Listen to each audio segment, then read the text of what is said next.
Good. The Oral History Project was started by the Office for Victims of Crime within the U.S. Department of Justice in 2002, and the co-sponsors of the project are Justice Solutions, the National Organization for Victim Assistance, the National Association of VOCA Assistance Administrators, and the National Association of Crime Victim Compensation Boards. It's a lot of national people involved. And the partnership really came together in order to be able to track the history of our field. And Steve Derene was actually involved in the creative thinking that led to the development of the OVC Oral History Project. Steve? Well, we did a state academy, and Anne was out helping us develop the academy. And we started it out with a unit on the history of the victims' rights movement and the victim services movement, both nationally, and we focused on Wisconsin and brought in some of the original actors in developing the laws and the programs in the state.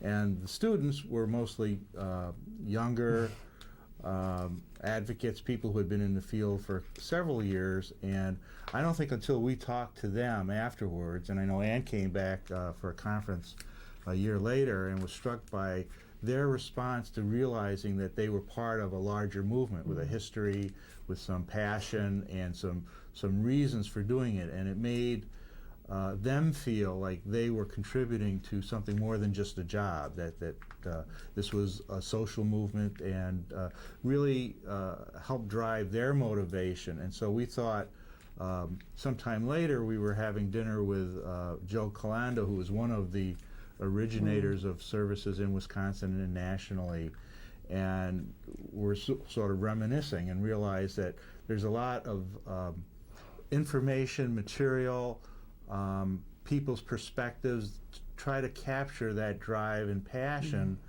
that led people at the beginning, and people who didn't have conferences to go to necessarily, or skills that were honed and we could pass along, and we wanted to capture that passion to pass along, to preserve it for those who are new to the field today and for those who are coming into the field tomorrow. So again, they'll feel like there's a reason, there's a cause, there's a commitment, that there were people there before them, and that it enhances their perceptions of what they're doing and why they're doing it. We always say what is past is prologue, written on the archive building in Washington, D.C. I think that really applies to the victim assistance field because we do have a rich history. And I know recently, I don't know why it's always going back to Wisconsin, but I went to do a training program in Wisconsin, and I talked about the President's Task Force report that came out in 1982. And a couple of the little advocates said, well, we weren't even born in 1982.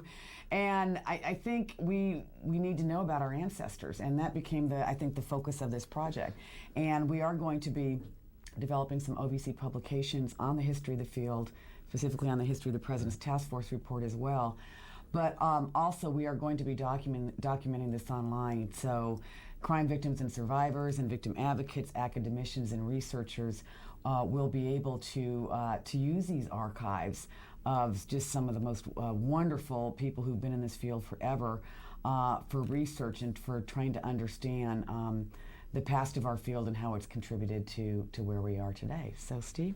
Well, I think we also realized that we are at a point where the people who have been working in this field for the last 20, 30 years, and we've lost some of the pioneers in the field, and if we didn't start taking advantage of recording that material now, in terms of remembrances, questions about what motivated people, what obstacles did they face, if we didn't start doing that now, we'd lose it forever, just as they have with other areas in terms of the civil rights movement, Second World War, and we tried to follow the standards so that this is not necessarily deciding history, but to preserve the raw material of history that others can look at and resolve. But if we didn't take advantage of people's experiences, perspectives at the origins, we would never be able to capture it. So it's very timely now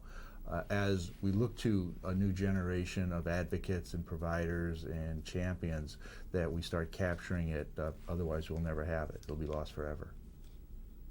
And that's the oral history Of the Oral History Project.